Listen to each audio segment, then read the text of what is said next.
ओम नमः सिद्धेभ्य ओम नमः सिद्धेभ्य ओम नमः सिद्धेभ्य। नमो ओरियंताण नमो सिद्धाण नमो आयर्याण नमो विच्छायाण नमो लोये सर्वसां। मंगलम भगवान वीरो मंगलम गौतमो गणी मंगलम कुंद कुंदाब्द्यो जैन धर्मोस्तु मंगलम। सर्वमंगल मांगल्यम सर्वकल्याणकारकं प्रधानं सर्वधर्माणां जैनं जयतु शासनं जैनं जयतु शासनं। तीन भुवन में सार वीतराग विज्ञानता शिव स्वरूप शिव का नमो त्रियोग समारिके।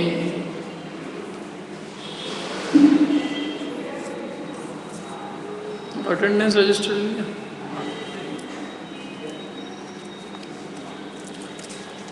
पेज नंबर निकालिए आप। पेज नंबर अथवा यूँ कहें दोहा नंबर 15। छड़ाला ग्रंथ पर अपनी चर्चा चल रही है और 4 गति के दुखों का वर्णन चल रहा है।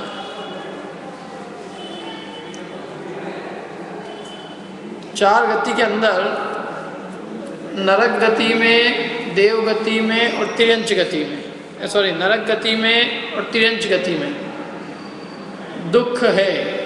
ये सबको बहुत आसानी से समझ में आ जाता है। नरक में दुख है, सब जानते कि नहीं जानते? ऐसा कौन है यहाँ पे जो ये मानता हो कि नरक में भी सुख है कोई ऐसा? शायद ही कोई ऐसा होगा जिसने नरक का नाम पहली बार सुना हो, कोई हो तो हो, बाकी नरक में दुख है सब जानते हैं। तिर्यंच गति के अंदर दुख है, ये जानते हैं कि नहीं जानते? बताओ, नरक गति में दुख है जानना आसान है कि तिर्यंच गति में दुख है जानना आसान है? क्यों?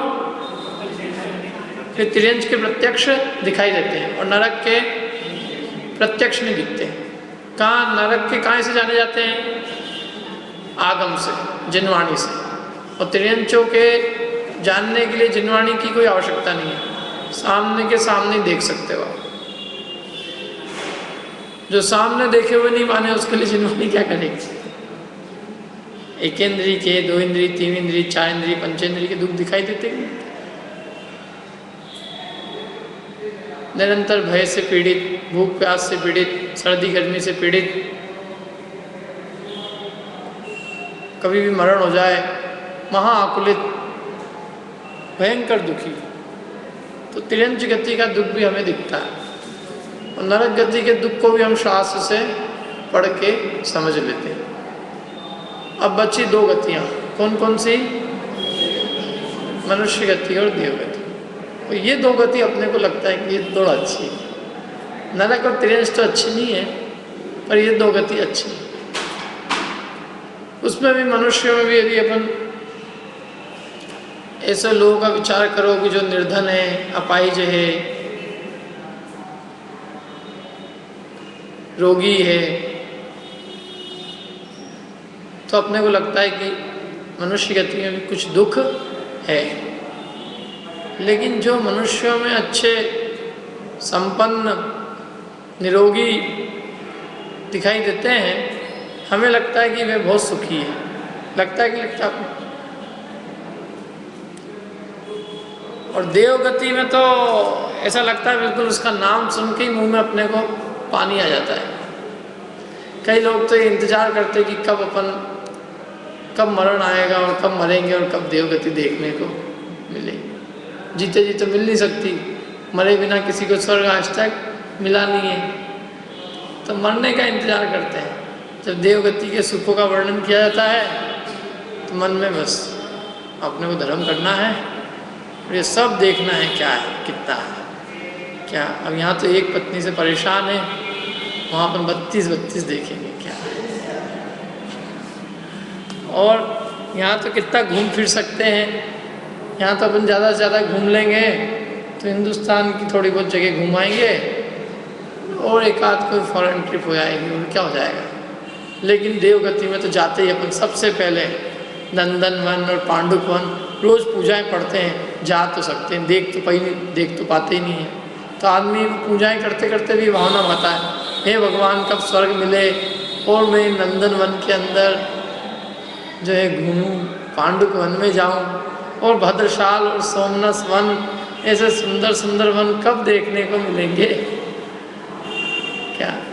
तो इस संसार में देवगति में सुख की भ्रांति हर किसी को है, सबको है लगभग। और प्रवचन सार आदि जो बड़े बड़े ग्रंथ थे, उन ग्रंथों के अंदर नरक में दुख है, तिर्यंच में दुख है, इसके लिए एक पंक्ति भी नहीं लिखी गई है, क्योंकि इसमें तो सब मानते हैं। मनुष्यों में भी जिनको प्रतिकूल अवस्थाएं हैं वे दुखी है, ये भी हम आप सब मानते हैं, सामने देखते हैं। हाथ देखे, हाथ कंगन को आरसी क्या। लेकिन मनुष्यों में जिनको खूब अनुकूलताएं हैं, खाने को पीने को, 5 इंद्रिय के विषय भोग खूब है, अथवा देवगति में जिनके खूब विषय भोग है, माने देवगति है, तो वो अपने को क्या लगती है, सुखरूप लगती है, लगती कि नहीं लगती। तो वहाँ जिसमें हमें सुख की भ्रांति है उसी को दुख रूप सिद्ध किया। जिसमें हमको दुख है, हमको दुख लगता है, मतलब जिसमें हम आप सब मानते हैं कि दुख है, उसके लिए आचार्य ने एक पंक्ति भी नहीं बिगाड़ी। जो हम मानते हैं उसके लिए क्या लिखे, आपका भी समय खराब करे, हमारा भी खराब। और फिर भी कोई नहीं माने तो उसको मनुष्य गति के दुख बताए भी है विराग की भावना में, है कि नहीं है। मनुष्य गति के दुखों का वर्णन कर सकता है कोई विराग की भावना में, क्या किया है। कोई इष्ट वियोगी विलखे, कोई अनिष्ट संयोगी, कोई दीन दरिद्री विगुचे, कोई तन के रोगी। किसी घर कली हारी नारी, के बेरी सम भाई, कोई पुत्र बिना नित्य झूरे, होए मरे तब रोए। पढ़े कि नहीं पढ़े सब, किस किस ने पढ़ा, हाथ खड़ा करना एक मिनट। मतलब लगभग अधिकांश लोगों ने नहीं पढ़ रखा, तो बताए अच्छा है नहीं पढ़ रखा। कोई इष्ट वियोगी विलखे, विलखे माने कोई रोता है, कोई रोता हुआ दिखता है संसार में। क्यों रो रहा भैया तू, मेरा पुत्र मर गया, मेरा मालिक मर गया, मकान जल गया, चोरी कर गए लोग, क्या, और कुछ नहीं तो परीक्षा में फेल हो गया। तो इष्ट के वियोग होने पर, माने कोई इष्ट चीज़ है उसकी प्राप्ति नहीं हुई, तो उसके वियोग होने पर क्या होता है, दुखी होता है। कोई अनिष्ट संयोगी, कोई अनिष्ट के संयोग में दुखी होता है। क्यों रो रहे हो, क्या करूँ, ऐसी सास मिली, ऐसी बहू मिली, ऐसा पति मिला, ऐसी पत्नी मिली, मालिक ऐसा मिला, अथवा धन, वही सारे रोग हो गया, ये हो गया, तो सब दुखी इष्ट के वियोग से और अनिष्ट के संयोग। तो रात दिन देखते ना, सुबह शाम कोई काम ही नहीं है। और कोई दीन माने किसी के ऊपर है ही नहीं, उसके ऊपर बेचारा अनाथ है, बचपन से उसके माता पिता मर गए, परिवार वाले मर गए, खाने के लिए उसको जगह जगह घूमना पड़ता है, कचरे में से खाना ढूंढना पड़ता है। कचरे में से जो कचरा फेंक जाते हैं, कचरे के अंदर लोग खाना फेंक जाते हैं, सड़ा गला जिसमें से दुर्गंध आती हो, उसमें से उसको भोजन निकालना पड़ता है। पहनने के लिए वस्त्र नहीं, कोई दे दे कभी पहनने के लिए तो मिल जाते हैं, और नहीं तो हाथ में एक झोला होता है, और जगह जगह से, नालियों से, सब जगह से कचरा ही मिलता रहता है कि नहीं। ऐसे देखेंगे नहीं लोग, दीन है बेचारा, कोई है ही नहीं। माँ थी पैदा करती मर गई, पिताजी ने पता ही नहीं कौन है पिताजी, भाई बहन कोई है नहीं, बस बचपन से एक ही काम देखा है, कचरा गिनो। तो दीन है, दरिद्री, भयंकर दरिद्री है। शरीर में रोग है, इलाज कराने के लिए पैसे नहीं है, खून की कमी है, कोई इंद्रियां विकल हो रही है, दिखता नहीं आँख से, कान से सुनाई नहीं देता, खाने को नहीं मिल रहा है। सुबह उठते ही ये चिंता होती है कि आज भोजन मिलेगा कि नहीं मिलेगा। कभी किसी दिन भोजन मिल जाए भरपेट तो बहुत बड़ा अपना भाग्य मानता है। ऐसे भी अनेकों लोग हैं, इसलिए उन्होंने कोई दीन दरिद्री भी बिछे, कोई तन के रोगी, किसी के बेचारे और सब कुछ है लेकिन शरीर में ऐसा रोग है कि उसकी वेदना सही नहीं जाती, कैंसर है, भयंकर पीड़ा है, कहीं सुबह से शाम तक पीड़ा, नींद नहीं आती, एक एक समय ऐसा बीतता है जैसे सागरों की आयु हो।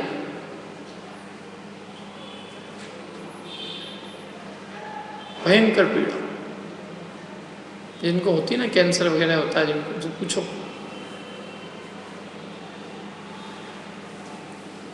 कोई तन के रोगी, और किसी ही घर कलिहारी नारी, किसी के घर पे पत्नी लड़ा के और कुछ नहीं। ऐसा नहीं कि पत्नी लड़ाक हो गई, पति भी लड़ाक हो सकता है किसी का। कोई भयंकर दुख, घर आते ही घमासान चालू,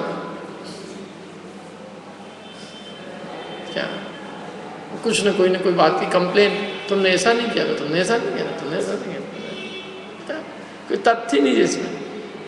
क्या ये जो भरपेट लोगों के जो झगड़े होते हैं ना, उनमें कोई तथ्य नहीं होता। ये लोग कभी जिनको भोजन नहीं मिलता उनकी तरफ आँख डाल के देखे तो इनको समझ में आएगा दुख क्या होता है। तुमने मेरे को कहा है, तुमने खाना बनाया, मेरे खाने की तारीफ नहीं की, तुमको दूसरों को ही खाना पसंद आता, अब क्या बोलो दूसरों को, और खाने की तारीफ करे, ये सब करना पड़ रही है तुमको, जबरदस्ती करना पड़ रही है, तुम्हारे मन में कुछ नहीं है। और करे तो आधी अधूरी, ये कोई तारीफ होती है, इसको कोई तारीफ कहते हैं क्या? वहाँ तो कितनी तारीफ हो रही थी क्या। और कदाचित एक आध निंदा का शब्द बोलते, इसमें ये चीज़ का अच्छा, या मर मर के परेशान हो रहे हैं और इनको खाने में दिख रही, खुद बनाएंगे देखें तो पता चले। मतलब जिसमें बेचारा क्या करे, उसको खुद को ही समझ में नहीं आता। नहीं बोले तो झगड़ा, नहीं बोले तो झगड़ा, क्यों बोलते ही नहीं, बोलो क्या। तो कुछ बोले तो जो बोले उस बात को पकड़ के झगड़ा, बोले तो सही को कुछ भी। पंचम काल की स्थिति यही है भैया। अपने ऐसे पुण्यशाली है ही नहीं कि चक्रवर्ती जैसी अपनी पत्नियां हो। चक्रवर्ती की होती थी कि उसको मन में इच्छा हो पानी पीने की तो उसकी पत्नी गिलास लेके पहले हाजिर। यहाँ तो अपन कहो भैया पानी की प्यास लग रही, क्यों तुम्हारे हाथ पैर नहीं है क्या?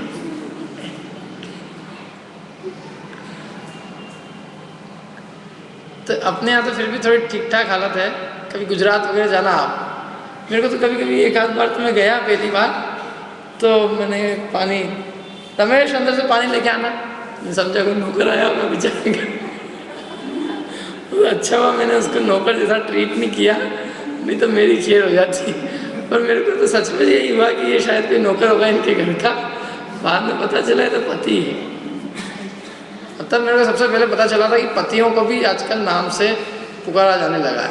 लेकिन अब तो अपने यहाँ पे भी बहुत लोगों ने तरक्की कर ली है, कोई दिक्कत नहीं है।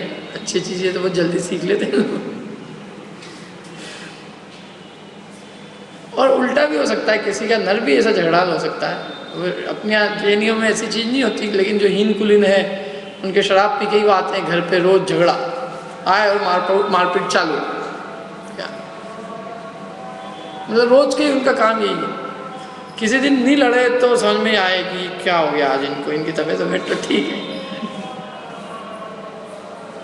क्या। अपने यहाँ जो काम करने वाली जो लोग आते हैं ना, उनसे पूछना कभी, उनके डेली रूटीन की चीज़ हो जाती है। फिर मन में झगड़ा होना घर पे, शराब पीच के मारपीट करना, हंगामा मचाना क्या, और पैसे को पानी की तरह फूंकना, रोज देखते हैं।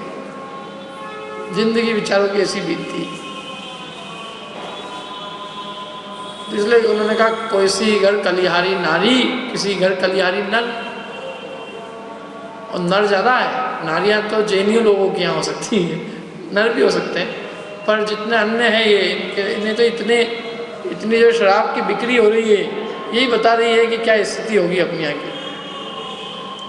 के बेरी सम भाई, किसी के भाई बेरी है।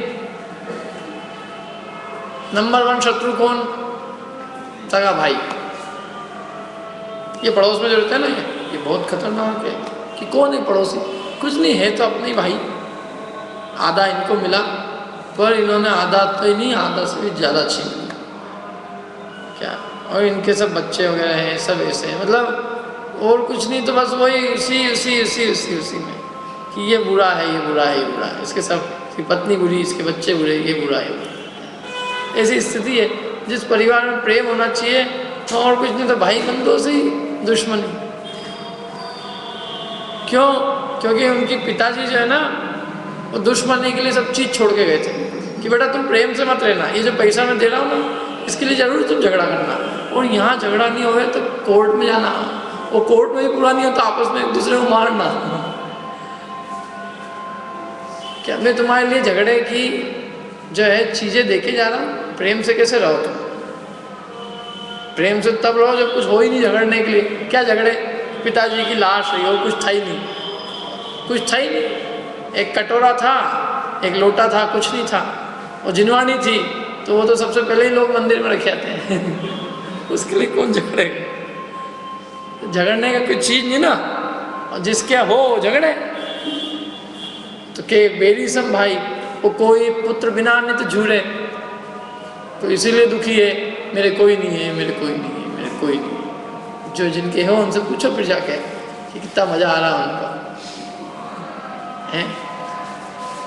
पढ़ाई मेरे को तो लगता है आजकल 3 बार पढ़ाई होती है, एक खुद की, एक बच्चों की, और एक बच्चों के भी बच्चों की क्या? क्योंकि ये होमवर्क उनको बच्चों को आता है और माता जी खुद लगी रहती है। परीक्षा उनकी होती है, नींद इनकी हराम हो जाती है। अभी सब रिलैक्स है, आराम से, परीक्षा खत्म हो गई। क्योंकि बच्चे की भी तुम्हारी सही नहीं हुई, नहीं साहब अपनी हुई हो तो बच्चे की क्या है, अपन कुछ नहीं करा हो तो क्या।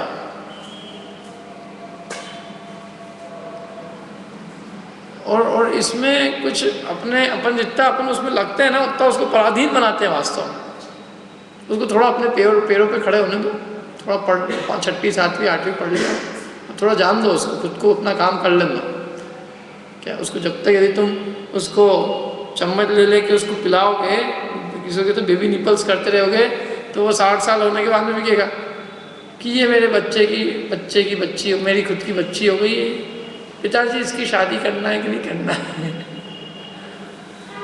ये खुद से निर्णय नहीं ले सकता ना, खुद से निर्णय लेने की सामर्थ्य उसमें उत्पन्न नहीं हुई। हर काम पिताजी से पूछेगा। बाथरूम का एक पत्थर बदलवाना हो, पिताजी की आज्ञा होगी तो बदलवाएंगे। ऐसे भी लोग हैं और वो अपनी महानता बताते हैं उसमें। हमारा बच्चा तो बाथरूम भी हमारे, बाथरूम की टाइल हमारे बिना नहीं बदल सकता।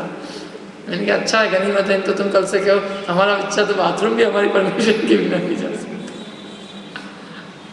इसमें कोई बहुत अच्छी चीज़ सही नहीं, तुमने उसको गुलाम बना रखा है एकदम।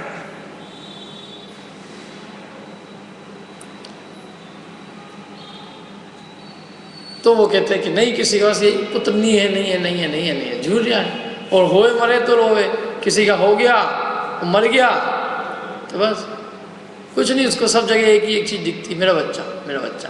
जिसका बच्चा दिखे उसमें अपना बच्चा, मेरा भी इतना ही बड़ा था, मेरा भी इतना ही बड़ा था। छोटा हो तो भी उतना ही बड़ा था, बड़ा हो जाए तो इतना बड़ा हो जाता, और बड़ा हो जाए तो आगे इतना बड़ा होने वाला होगा। मतलब उसको और दुनिया में और कुछ नहीं दिखता, तो एक ही एक चीज़, मेरा एक था, चला गया, मेरी आंखों का लाडला और मेरा ये। मतलब कितने ही तो ऐसे डिप्रेशन में रहते हैं कि उनकी ज़िंदगी में जैसे कुछ है ही नहीं, रोतले ही रोतले हमेशा। सुबह से उठते ही बच्चे को याद करे, रात को सोते समय तक बच्चे को याद करे। अरे क्या मतलब ऐसा बच्चा हो कि तू उसी की इष्ट के वियोग में भयंकर दुखी हो रहा है, क्या मिल रहा है तेरे को? गया सो गया, वो कहाँ गया, वो मर गया, हो कहीं मरा वरा नहीं है, वो तो इस जगह को छोड़ के कहीं और जगह चला गया, तेरे साथ नहीं है, तू अपने स्वार्थ को रो रहा है, वो तो अपने आनंद में है। बच्चे का तो अभाव हुआ ही नहीं है, और तू तेरे अपने आप को सोच, खुद तो मौत के मुंह में खड़ा है और दूसरे की सोच रहा है कि ये मृत्यु क्यों हुई इसको। तो होए मरे तो रोए, और नहीं हो तो एक बात, हो के मर जाए तो महादुख, और हो के मरे भी नहीं, बड़ा भी हो जाए और पिताजी को डंडा मारे, पिताजी को मारने के लिए सुपारी दे दो, है इसे भी अपने सगे पिताजी को सुपारी, सुपारी मतलब खाने वाली सुपारी नहीं है, सुपारी मतलब अपने पिताजी को ही मरवा दिया। जैन, दिगंबर जैन, बोलो खोटी संतति, खोटी पैदा हुई, मतलब खोटी संतति निकली, कुव्यसन में पड़ गया, खोटे व्यसनों में, शराब पीने की आदत लग गई, जुआ खेलने की आदत लग गई, पैसा कहाँ से आएगा, बापू जी के पास है, बापू ऐसे नहीं देगा, मरवा डालो और कुछ नहीं है इसमें, क्या लाख 2 लाख मरवाने के लगेंगे, 25-30 लाख तो मिल ही जाएंगे, ऐसी बुद्धि। अथवा तो पिताजी है मरे, पिताजी के मरने पे नौकरी लग जाती है, तो पिताजी के मरने पे नौकरी लग जाती है, लेकिन पिताजी की रिटायरमेंट होने के बाद नहीं लगती, तो रिटायरमेंट होने के पहले ही इनको मरवा दो, क्योंकि अपने को नौकरी लग रही है, मरवा देंगे, मर जाएंगे, नौकरी लग जाएगी। ऐसे है, बोलो कितना दुख होगा उस पिता को, बताओ, जिसका बाप ही मारे, जिसका बेटा ही उसको मारने के लिए आ जाए। अथवा खोटे व्यसन में पड़ के रोज उसको बंदूक अड़ा के पैसे मांगने आए, रोज निकालो कितना है, खूब जोड़ रखा है इस बुढ़े ने, और निकल रोज मांगने आ जाए। अथवा कभी रोगी हो जाए बच्चा, अपाहिज हो जाए,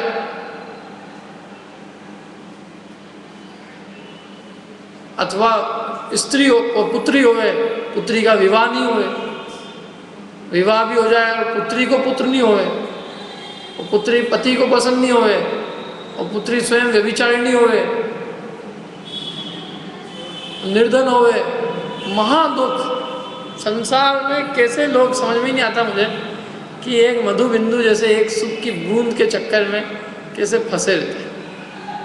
सामने के सामने सारी प्रतिकूलता दिखती है, ऐसा नहीं दिख नहीं रहा हो अपने को, और किसी के ऊपर भी घट सकती है ये चीज, कोई बचा नहीं इससे, किसके पाप का उदय कब आए, कब किसके साथ ही घटना घट जाए, कुछ खबर नहीं। इसलिए उन्होंने कहा खोटी संतति सो दुख उपजे, क्यों प्राणी सुख सोवे, पुण्य उदय जिनके तिनके भी, तिनके भी, जिनके बहुत पुण्य का उदय था, जो महापुरुष थे, रामचंद्र जी आदि, ना ही सदा सुख साता, उनके भी सदा का सुख साता नहीं रही।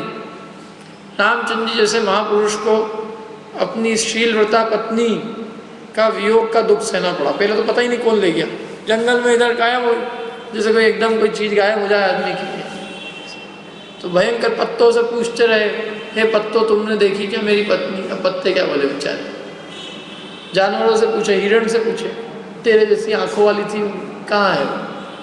यह शास्त्रों में लिखा है भाई, मेरी क्या। कितना दुख हुआ होगा उस समय, इष्ट के वियोग का दुख। और फिर उसको पत्नी को लाने के लिए पूरा समुद्र लांग के जाना, इतने बड़े से युद्ध करना, जिसका नाम लेते लोगों को पसीना आ जाता था, इत्तों को मारना, इतनी कितनी सब सारी समस्याओं से जूझना। तो पहले तो उससे जूझे, और फिर जैसे तैसे करके अपनी पत्नी वापस लाए, तब लोगों ने उसकी निंदा करना चालू कर दी, और अच्छी खासी जिस पत्नी के लिए युद्ध लड़ा, उसी पत्नी को जंगल में छोड़वाना पड़ा, जंगली जानवरों के भरोसे। तो बहुत सुख मिला होगा उनको, क्यों है? ये स्थिति रही रामचंद्र जी जैसे महापुरुष।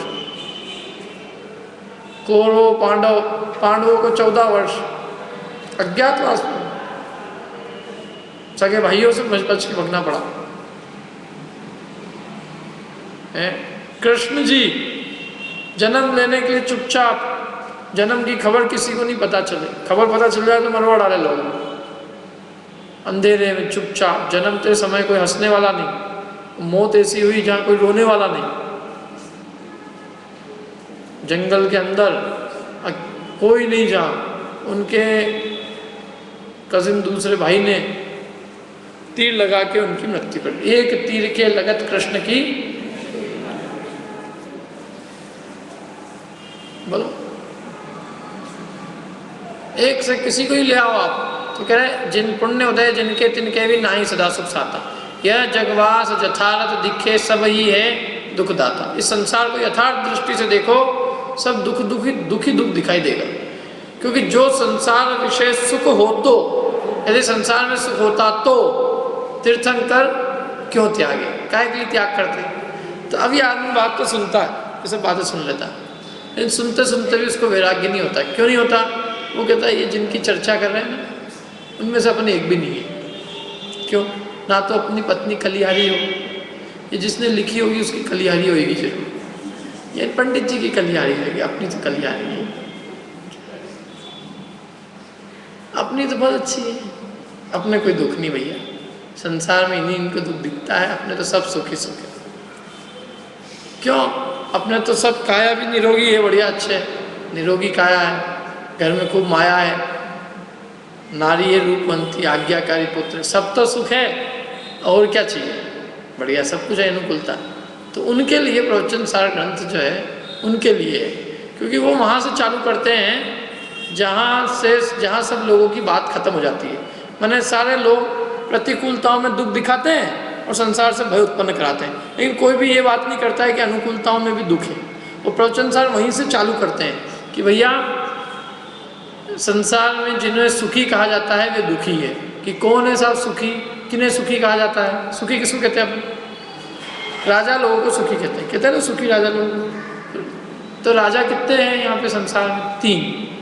तीन लोग हैं। कौन कौन से लोग हैं? तीन अधोलोक, मध्य लोक, एक ऊर्ध्व लोक। अपन जहाँ बैठे हैं वहाँ, इसके नीचे, इसके ऊपर, और एक अपने लेवल का। 3 लेवल हो सकते हैं। तो 3 लोक हैं। 3 लोक के राजाओं को मानो प्रवचन सार के कर्ता कुंद आचार्य ने अपनी अदालत में बुलाया। क्या सिद्ध करने के लिए? संसार में दुख ही दुख है, पुण्य के उदय वाले भी जीव दुखी है। उनको बुलाया, खड़ा किया तीनों राजाओं को, असुरेंद्र को, चक्रवर्ती को और सुरेंद्र को। तो सामने वाला जो था, जो ये सिद्ध करना चाहता है संसार में सुख है, तो उसने कहा बहुत अच्छा किया इन्होंने। क्यों? क्योंकि उनको बुलाया। किनको? यदि किसी भिखारी को, नारकी को, त्रियंश को बुलाते तो सिद्ध नहीं किया जा सकता था कि संसार में सुख है, लेकिन इन्होंने तो उनको बुलाया है जो बहुत सुखी लोग हैं। अब अपनी बात सिद्ध हो जाएगी। क्या बात सिद्ध हो जाएगी? संसार में सुख है। तो अदालत कटघरा चालू हुआ, मतलब कि देखो भैया ये 3 लोग के राजा यहाँ खड़े हैं और इनको भी देख के सीख जाओ कि संसार में सब दुखी दुख है। ये किसने कहा? ये आचार्य देव ने कहा। तो अज्ञानी प्राणी, अज्ञानी संसारी ने कहा कि महाराज आप किसको बुला लाए? आपको बुलाना था तो नारकी त्रियंश को बुलाते, आपने तो 3 राजाओं को बुला लिया। इन्हीं राजाओं को तो देख देख के हम कह रहे हैं कि संसार में सुख है, क्योंकि राजाओं से बढ़ के और सुखी कौन है? तो उन्होंने पूछा तुमने इनको सुखी कैसे जाना? कि हमने इनको सुखी कैसे जाना? अरे पूछो ही मत इनकी, तो बताओ तो सही कैसे सुखी जाना? कि इनको हमने ऐसे सुखी जाना कि ये सुबह से शाम तक 5 इंद्रिय के विषय भोगों में लीन है। कैसे जाना?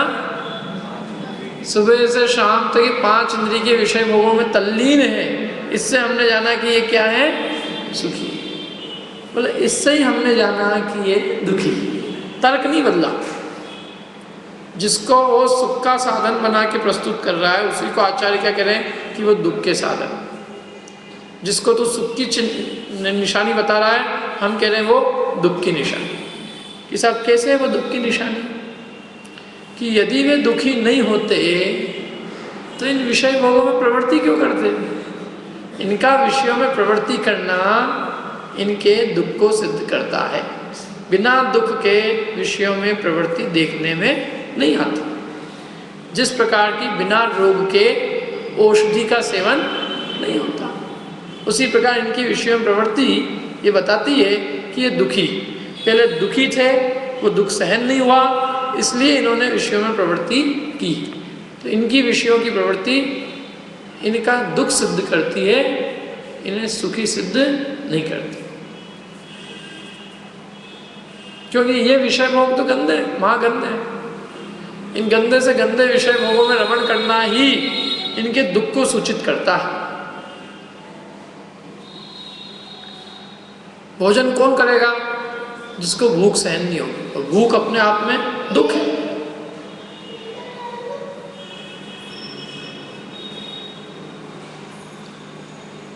और उदाहरण दिया उन्होंने कि भाई कान के अंदर, कान में बकरे का मूत्र कौन डलवाएगा? कान में बकरे का मूत्र कौन डलवाएगा? 16 का भोजन करने वाला आदमी कान में बकरे का मूत्र डलवाने को तैयार हो जाए कि साहब वो तो कान में डलवा रहा हो ना, कान से मुंह में भी आ सकता है। तो बकरा मुसलमान क्या पलने वाला, उसका भी मूत्र और वो मुंह में आने की कीमत पे भी वो कान में डलवाने को तैयार है, तो कौन लेगा? वो कान में कौन डलवाएगा? जिसको कान की भयंकर पीड़ा हो। आंख में दवाई कौन डलवाएगा? आंख की पीड़ा होगी। पट्टी कौन लगवाएगा? जैसा घाव नहीं भरा होगा। शीत का उपचार कौन करेगा? गर्मी होगी, गर्मी का उपचार कौन करेगा? जिसको शीत लगेगी। माने ये सब उपचार तो दुखी लोग करते हैं, जो सुखी होगा वो क्यों उपचार करेगा? बीमारी का इलाज रोगी करता है, उसी प्रकार 5 इंद्रिय के विषय भोगों में प्रवृत्ति रोगी करता है, भोगी नहीं। भोगी को तो 5 इंद्रिय के विषयों की इच्छा उत्पन्न नहीं होती। जिनको 5 इंद्रिय के विषयों की इच्छा है वे दुखी, उनका वो दुख विषय नहीं मिलने के कारण नहीं है, उनका विषयों में प्रेम है, वे इसलिए दुखी है। उनका विषयों में प्रेम ही दुख का कारण है। विषय मिलना नहीं मिलना इसमें कुछ दम नहीं है, विषय में प्रेम है इसलिए दुखी है। कि विषय मिल जाएंगे तब तो सुखी हो जाएंगे, कि नहीं, आज तक कोई विषय मिलने से सुखी नहीं हुआ। आज तक ऐसा कोई जीव दिखाई नहीं दिया जिसको विषय मिल गया और उसने कहा मेरी तो तृप्ति हो गई, मेरा काम हो गया, अब मेरी आशाएं सब पूरी हो गई।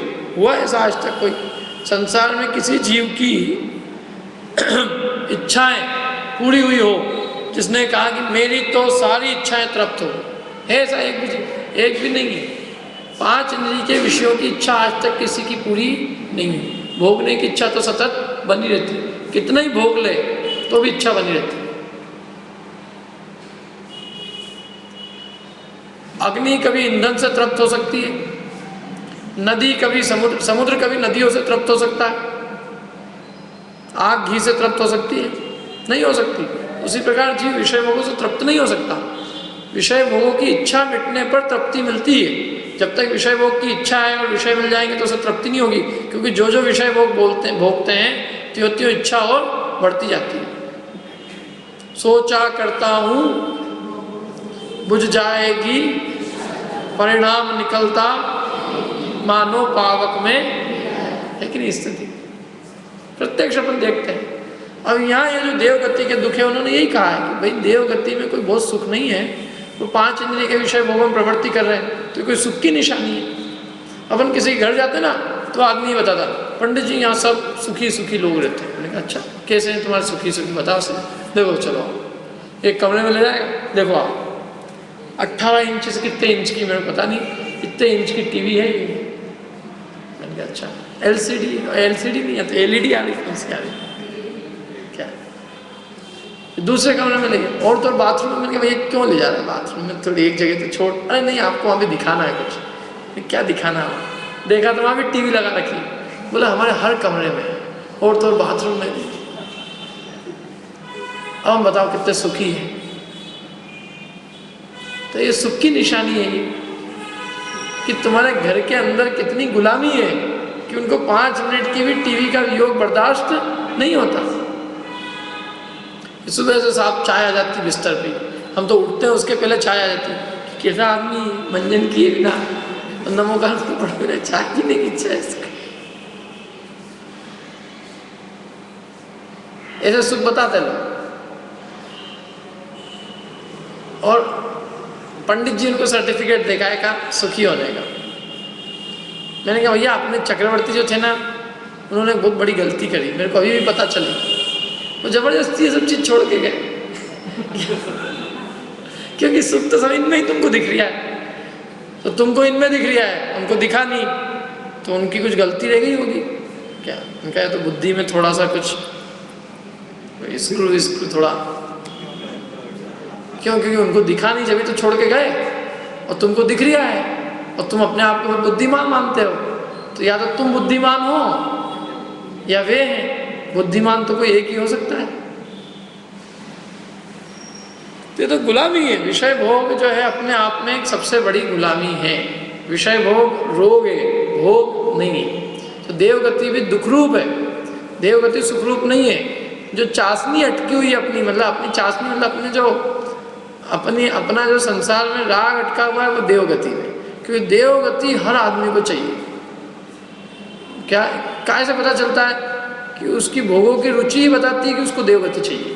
धर्म के नाम पे भी वो परलोक के भोग रिजर्व करके चलता है। भाई अपन ये सब कर रहे हैं, पर भोग नहीं मिलेगा। जैसे भी किसी को कहो कि तुम शिखर जी की एक यात्रा करो, एक यात्रा से 1 करोड़ उपवास का फल मिलेगा, और एक एक उपवास से देवलोक की 10,000 वर्ष की आयु मिलती है, और 10,000 वर्ष इंटू करोड़, 10 करोड़ वर्ष की आयु मिलेगी। आओ शिखर जी का भी रिजर्वेशन कराओ पक्का। अरे कई लोग तो शिखर जी ये एक बार वंदे जो कोई ताई नरक पशु गति नहीं हुई, बस ये 4-4 बार रट शिखर जी की पूजा करेंगे ना, तो पंक्ति 4-4 बार 4-4। लेकिन क्यों है ये? ताई नरक पशु गति नहीं होती, नरक और पशु गति नहीं होती। तो मतलब नरक और पशु गति तो उसको लग रही खतरनाक, और दोनों होती है ना, मनुष्य और देवगति। और यहाँ कहते हैं कि चारों ही गति दुखरूप है। जब देवगति के जीव भी दुखी है तो फिर संसार में सुख कहाँ है? और ये मिथ्या भूल है। ये देखो, नरक में दुख मानना और स्वर्ग में सुख मानना ये भूल है।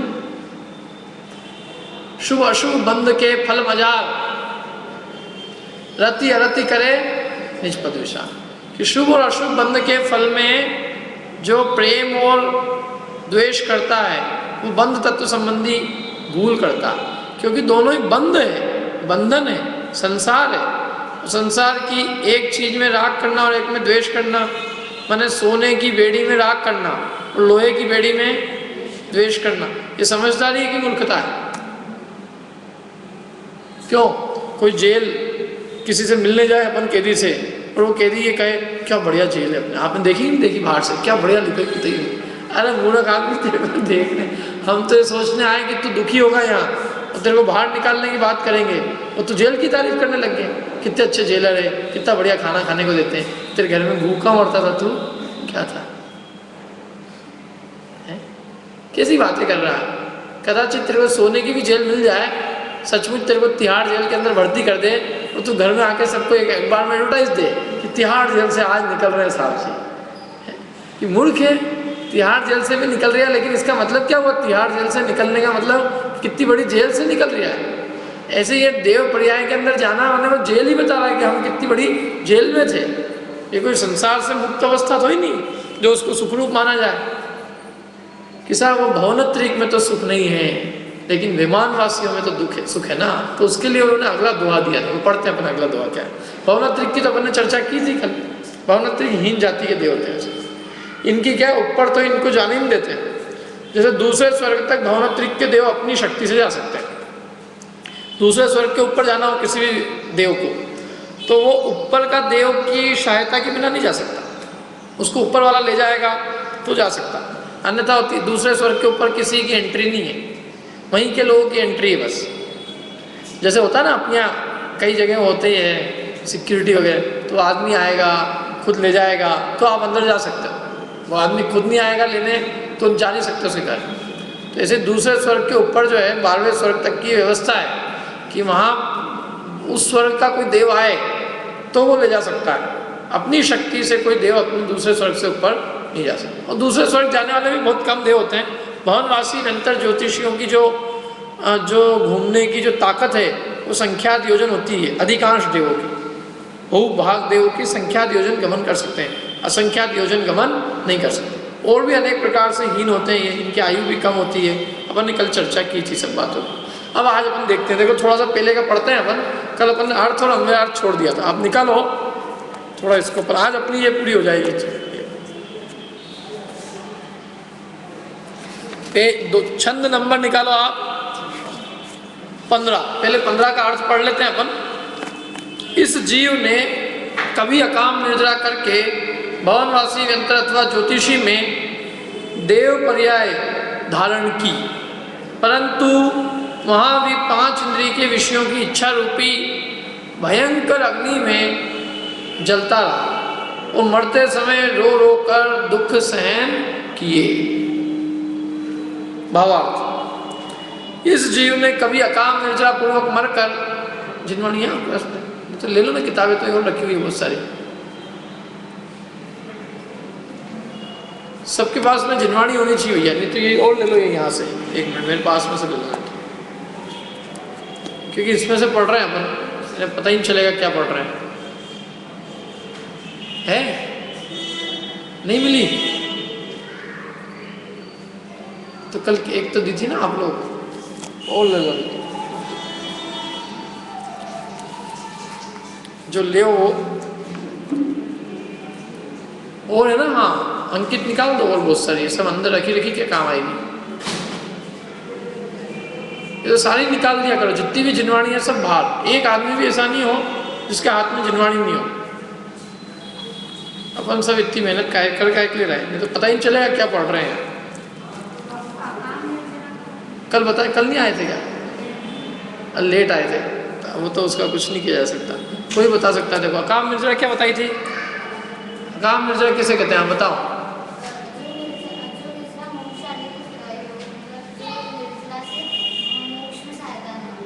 बहुत बढ़िया, ठीक। एक तो डेफिनेट, एक तो बात बताओ, पर होती किससे ये?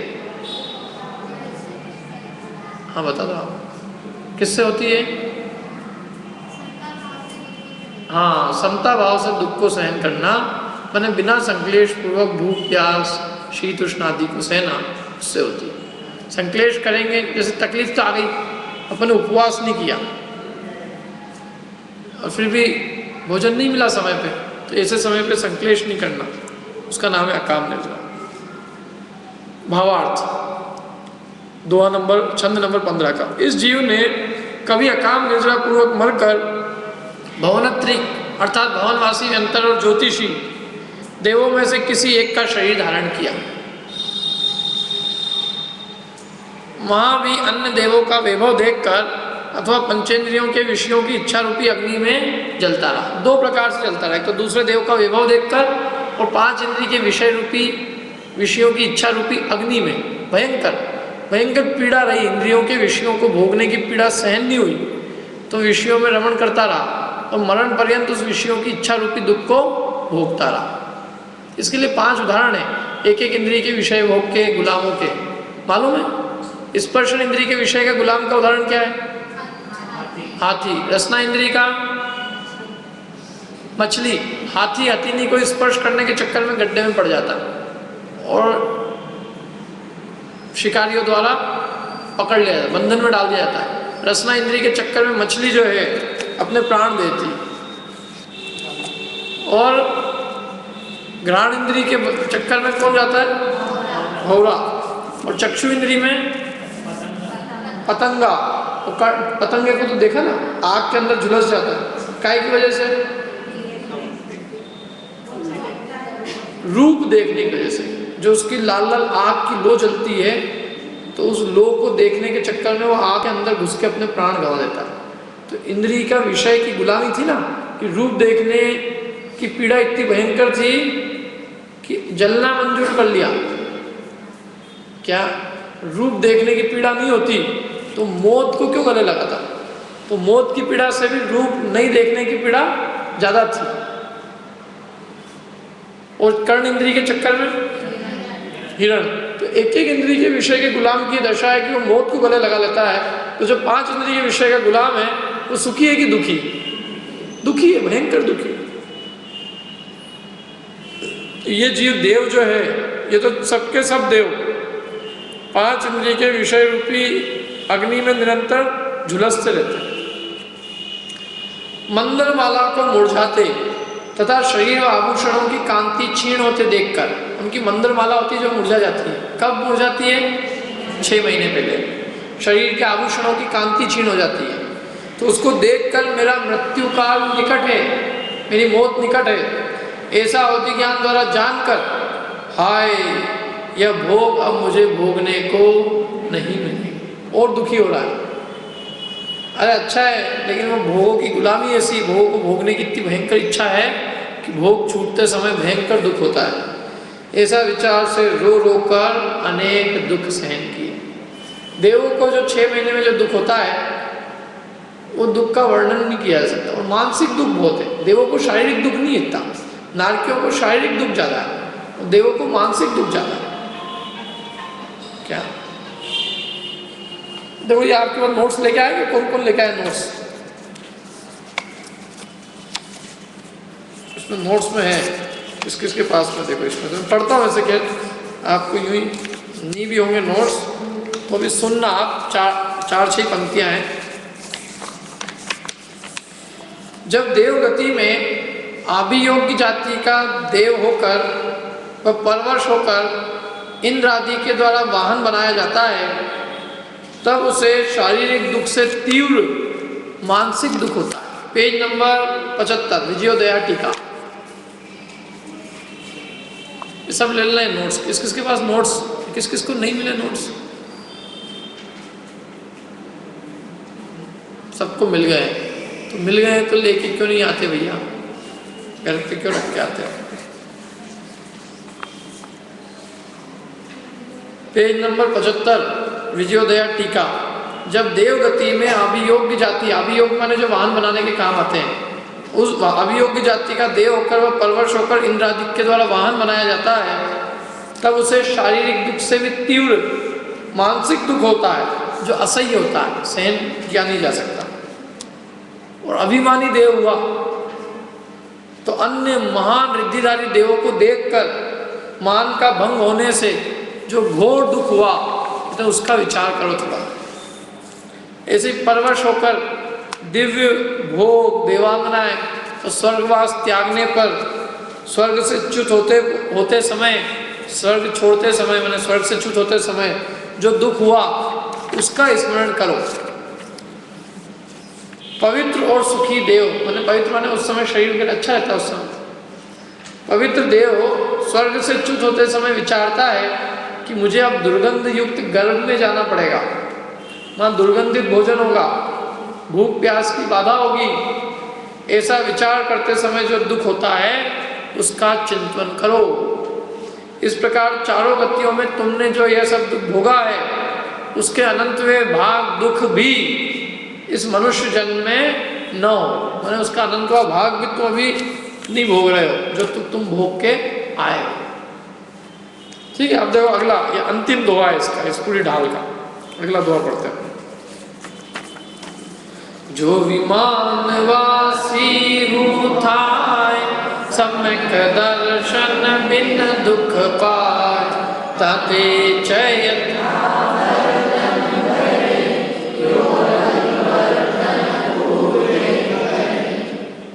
अब थोड़ा विमानवासियों के दुखों का वर्णन करते हैं। भवनत्रिक की तो बात कर ली, भवनत्रिक में तो सभी जानते हैं कि दुख है क्योंकि हीन जाति के देव, लेकिन वैमानिक बहुत अच्छे लगते हैं। तो कहते हैं जो विमानवासी था, मैंने कभी मैं वैमानिक वासी देव भी हुआ, विमानों में बसने वाला देव भी हुआ, तो भी सम्यक दर्शन बिन दुख पाए, तो भी बिना सम्यक दर्शन के मैंने दुख ही पाया। क्योंकि दुख का असली कारण तो मोह है। जो मोही जीव है उसको स्वर्ग की संपदा भी सुखी नहीं बना सकती, और जो निर्मोही है उसको नरक की यातनाएं भी उसको दुखी नहीं बना सकती। दुख और सुख का संबंध मोह से, सामग्री से नहीं है। यहाँ भी देखते हैं, सामग्री खूब हो, वो मोह तीव्र हो तो दुखी होता है जीव की सुखी, दुखी है। और सामग्री नहीं भी हो लेकिन मोह मंद हो तो जीव सुखी है। जीव अपना सुखी अपने रागादि भाव की मंदता से होता है। मोह राग द्वेष की मंदता से सुखी है और मोह राग द्वेष की तीव्रता से दुखी है। तो कहते हैं विमानवासी देव भी हो जाएगा तो उससे क्या हो जाएगा? क्या होता है? देखो जीव की क्या स्थिति है, जीव को जो मिलता है ना, जीव कभी उसको नहीं देखता है। हमेशा एक गिलास उसकी आधी भरी आधी खाली, तो इसकी दृष्टि क्या हो जाती है? खाली। हमारा एक मित्र था, मैंने आपको बताया पहले, कई बार नहीं बताया कि उसकी आदत थी हमेशा मतलब रोने की, कुछ भी कर दो उसको, रो नहीं थी कहाँ। तो एक बार उससे एग्जाम वगैरह हुई, पूछा कैसा गया है, वहाँ दुखी अवस्था, बिगड़ गया, दुखी आत्मा से। हमने कहा और पूछेंगे तो रो ही देगा, सब आ गए। बाद में जब रिजल्ट आया, पूछा कितने मार्क्स आए, 100 में से 99, सचमुच। और मैंने बताया ना, आज भी वो व्यक्ति वहाँ है, बैंक ऑफ, उसकी क्या है, बैंक ऑफ लंदन के अंदर नौकरी है, और अभी भी बात करो तो बिल्कुल वही, अरे यहाँ ये हो रहा है, यहाँ ये हो रहा है, ये इकोनॉमी ठीक नहीं चले, ये भारी आदमी है, ये कब दुखी सुखी हो सकता है। तो इसको क्या करे, इसको यदि इंग्लैंड का प्रधानमंत्री बना दे तो भी रोएगा कि मैं कल क्यों नहीं बना, आज ही क्यों बना, मैं कल ही बन जाता। ऐसे होते, क्या करो इस आदमी से। और लोग चिढ़ते थे उससे, बहन का, सब दूर फटक, दूर कि ये तो इससे, और अपन ये जाओ तो मरे की खबर लेके आता, जैसे कोई आदमी होता है, इसको भेजो कहीं मरे की खबर ले, इसके बाद जाओ तो अच्छा खासा कुछ होगा तो हम दुखी हो जाएंगे। क्योंकि पूछने जाओ उससे कि तेरा पेपर बिगड़ा था ना, तेरे कितने मार्क्स है, वो बताएगा 99, तो अपने को अपने क्या है, जब 99 वाला ही रो रहा है तो अपना क्या होगा। ऐसा है, अच्छे खासे आदमी को जो है वो उसको दुखी कर दिया, उसी चिंतन से आदमी को कैसा लगेगा क्या हो रहा है, क्या।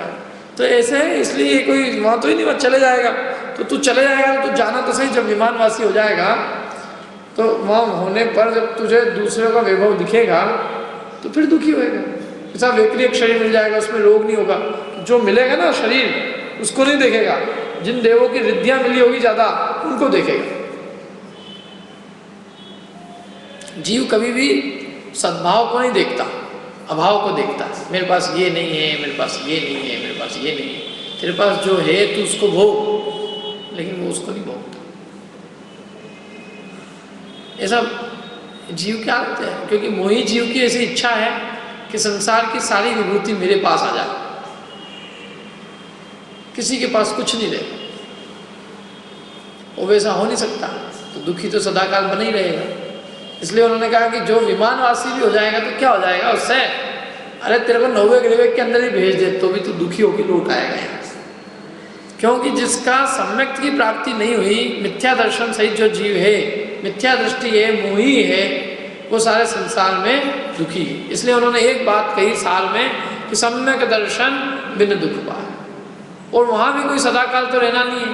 ताते चय माने वहाँ से च्युत होकर स्थावर तन धरे, किसका शरीर धारण करता है, स्थावर का। और यूं परिवर्तन पूरे करे, इस प्रकार से साइकिल पूरी कंप्लीट कर लेता है। अपन ने साइकिल कहाँ से चालू की थी, निगोद से। निगोद कौन सी पर्याय थी, स्थावर, और वापस कहाँ गया ये स्थावर। निगोद में नहीं आएगा कभी भी, देव भर के निगोद में पैदा नहीं होता, लेकिन स्थावर में तो हुआ ना, एकेंद्रीय बन गया, एकेंद्रीय से निकला था, एकेंद्रीय वापस बन गया, साइकिल तेरी पूरी हो गई। मिला क्या, कुछ नहीं। और ऐसे परिवर्तन इस जीव ने एक नहीं अनंत बार किए। यूं परिवर्तन पूरे करे, इस प्रकार से पूरा परिवर्तन इसने कंप्लीट कर लिया। नरक से निकला हुआ जीव नियम से पंचेंद्रीय बनता है, कल अपन ने बताया था। और देव से निकला हुआ जीव एकेंद्रीय तक बन गया। भले विमानवासी भी हो, विमानवासी माने सोदर विशान स्वर्ग का देव भी हो, तो भी वो क्या बन सकता है, एकेंद्रीय।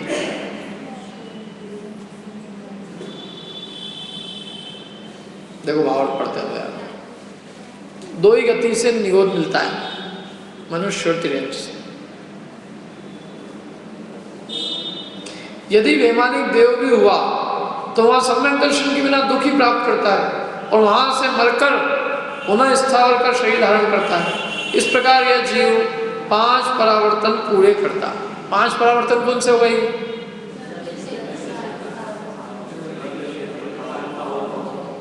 अच्छा मालूम है द्रव्य क्षेत्र काल भव भाव कि रटे हुए हैं। क्या होता है द्रव्य परावर्तन, और क्षेत्र और काल और भव और भाव। हो सकता है मालूम हो, जिन स्वाध्याय किया होगा उन्होंने मालूम होगा, पर जिन्होंने 6 डाला पढ़ रहे हैं पहली बार, उनमें से कितने लोगों को मालूम, और मालूम कैसे होगा। 5 परावर्तन होते हैं, द्रव्य क्षेत्र काल भव भाव। संक्षेप में कहो तो 4 परावर्तन होते हैं, द्रव्य, क्षेत्र, काल और भाव। ये जो भव है ये काल के ही भेद है, इसलिए मूल में तो 4 ही है। कौन कौन से? किसी भी व्यक्ति का परिचय प्राप्त करना हो तो कैसे परिचय प्राप्त करेंगे? द्रव्य, क्षेत्र, काल, भाव से। आपका नाम क्या है, आप कहाँ रहते हो, कितनी उम्र है, क्या क्वालिफिकेशन, ये पूछेंगे ना। कोई भी बायोडाटा बनेगा तो बायोडाटा में ये चीज़, चाहे शादी का हो चाहे नौकरी का हो, कहाँ रहते हो, क्या उम्र है, क्या क्वालिफिकेशन है, क्या नाम। तो ऐसे जीव का भी बायोडाटा बनाना अपने, तो इन्हीं 4 चीज़ों से बनाएंगे, द्रव्य से, क्षेत्र से, काल से, भाव से। वो घुमाना बता रहा है। परिवर्तन भी 4 ही प्रकार का है, द्रव्य, क्षेत्र, काल, भाव। द्रव्य परावर्तन माने जो शरीर के योग्य पुद्गलों को ग्रहण करते हैं। शरीर कैसे बना है? पुद्गलों से। हर समय पुद्गल ग्रहण करते हैं शरीर के योग्य। तो जिन पुद्गलों को अभी हमने ग्रहण किया, ठीक वही पुद्गलों को उतनी संख्या वाले वैसे ही के वैसे ही पुनः ग्रहण करें। इस बीच में जितना काल लगता है उसको कहते हैं अपन नो कर्म परावर्तन, माने वो द्रव्य परावर्तन का आधा हिस्सा है। और हम कर्मों को ग्रहण करते हैं, तो जिन कर्मों को हमने ग्रहण किया, 7 प्रकार के कर्मों को ग्रहण करते हैं ना, तो जिन कर्म को हमने ग्रहण किया उन्हीं कर्मों को पुनः ग्रहण करें उतनी संख्या में, उतनी वैसे के वैसे स्पर्श रस गंध वर्ण वाले, उतने ही अनुभाग वाले, मैंने उसी रूप में वैसे के वैसे। तो इसमें काल बहुत लगता है, अनंत सागर बीत जाते हैं। तो एक कर्म परावर्तन में भी अनंत सागर बीतते हैं, और नो कर्म परावर्तन माने शरीर के योग्य पुद्गल परमाणु वही की वही ग्रहण करने में भी अनंत सागर बीतते हैं। दोनों को मिला के कहते हैं एक द्रव्य परावर्तन। तो एक द्रव्य परावर्तन में अनंत सागर बीतते हैं, और द्रव्य परावर्तन से अनंत काल क्षेत्र परावर्तन में लगता है। क्षेत्र परावर्तन माने आकाश के एक एक प्रदेश पर क्रम क्रम से जन्म धारण करना, क्रम क्रम से। यदि अक्रम से किया तो गिनती में नहीं आएगा। बिल्कुल ये जो आकाश की एक सीधी लाइन बनाओ, एक श्रेणी, और उस एक एक श्रेणी में एक क्रम से जन्म धारण करे। तो एक श्रेणी में करे, फिर दूसरी श्रेणी में करे, फिर तीसरी में। ऐसे आकाश के जितने प्रदेश है उन सबको क्रम से अपना जन्म स्थान बनाए, और क्रम से एक एक प्रदेश पर मरे, तो इसमें उसको अनंत काल लग जाता है, अनंत सागर बीत जाते हैं। तब एक क्षेत्र परावर्तन होता है। वैसे काल परावर्तन होता है। 20 कोड़ा कोड़ी सागर की उत्सर्पणी, 20 कोड़ा कोड़ी सागर की अवसर्पणी। तो 20 कोड़ा कोड़ी सागर की जो उत्सर्पणी है, तो उसके पहले समय में जन्म धारण करें, और फिर दूसरे समय में जन्म धारण करें। तो पहले समय में करेगा तो उसके बाद दूसरे समय में तो कर ही नहीं सकता, क्योंकि उसकी कुछ तो आयु होती है ना, तो वो दूसरा समय तो बीत जाएगा। फिर दूसरा समय कब आएगा? जब 20 कोड़ा कोड़ी सागर बीत जाएंगे तब दूसरा समय। और तब भी जन्म धारण करे तो ठीक है, नहीं तो फिर 20 बीत गए, फिर तब करे तो ठीक है, तो फिर 20 बीत गई। ऐसे कई बार करके फिर दूसरे समय में जन्म धारण करें, फिर उसके बाद में तीसरे में, फिर चौथे में, ऐसे करके करते करते उत्सर्पणी के पूरे 10 कोड़ा कोड़ी सागर में, और अवसर्पणी के 10 कोड़ा कोड़ी सागर में, 20 कोड़ा कोड़ी सागर के हर समय में जन्म करे, और 20 कोड़ा कोड़ी के हर समय में मरण करे क्रम से। तो उसको कहते हैं काल परावर्तन। इसमें अनंत सागर हो जाते हैं। क्षेत्र परावर्तन, अनंत क्षेत्र परावर्तन बीत जाते हैं, तब एक काल परावर्तन होता है।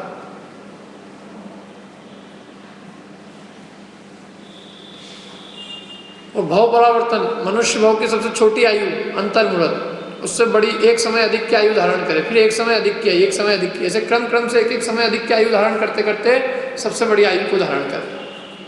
और जैसे मनुष्य में किया है, ऐसे तिरंच में, देव में, नारकियों में एक एक समय बड़ा की आयु धारण करे। तो एक एक समय, बस एक समय अधिक की आयु मिलना बहुत दुर्लभ है। पहले तो बहुत प्रकार की आयु प्राप्त करेगा, फिर कभी उस पर्याय में आएगा, उसमें भी वही आयु मिलना चाहिए जो एक समय अधिक है, तो बहुत दुर्लभ है। तो ये भाव परावर्तन में भी अनंत सागर बीत जाते हैं। और उससे ज़्यादा है भाव परावर्तन। भावों में विशुद्धि क्रम से बढ़े, तो संक्लेश से लेकर विशुद्धि तक पहुँच जाए, क्रम से एक एक जरा सी विशुद्धि बढ़ती रहे। वो पूर्ण संक्लेश से पूर्ण विशुद्धि, या पूर्ण विशुद्धि से पूर्ण संक्लेश, ऐसे क्रम से परिवर्तन हो तो भाव में परावर्तन होगा। तो भाव परावर्तन में अनंत सागर बीत जाते हैं। तो ऐसे 5 परावर्तन में अनंत सागर बीतते। संसार यात्रा बहुत लंबी, कभी अपन करेंगे पंच परावर्तन को समझने के लिए अपने को 5 क्लास चाहिए। द्रव्य परावर्तन के लिए एक क्षेत्र, एक काल, भाव, एक। मैंने आपको बहुत संक्षेप में फिर भी दिया, तो आपको आइडिया लग गया होगा, लगा कि नहीं लगा? क्रम से होना चाहिए। क्षेत्र में क्रम से जन्म हुए, काल में क्रम क्रम से समयों में जन्म हो, भव माने आयु जो है क्रम क्रम से छोटी से बड़ी तक जावे, भाव क्रम क्रम से बढ़े, और पुद्गल परमाणु क्रम क्रम से अनेक परमाणु ग्रहण करते वही को वही ग्रहण करे। कुछ परावर्तन पांचों एक साथ चालू होते हैं। सबसे पहले द्रव्य पूरा होता है, फिर अनंत द्रव्य पूरे होते हैं। एक मिनट में बात पूरी बोलता। अनंत द्रव्य पूरे होते हैं तब एक क्षेत्र पूरा होता है। अनंत जब क्षेत्र पूरे होते हैं तब एक काल होता है। अनंत काल पूरे होते हैं तब एक भव होता है। अनंत भव पूरे होते हैं तब एक भाव होता है। चालू पांचों एक साथ हुए, उससे कोई दिक्कत नहीं, लेकिन अनंत द्रव्य हो जाएंगे, क्षेत्र एक भी नहीं होएगा। अनंत क्षेत्र हो जाएंगे तब काल होएगा एक।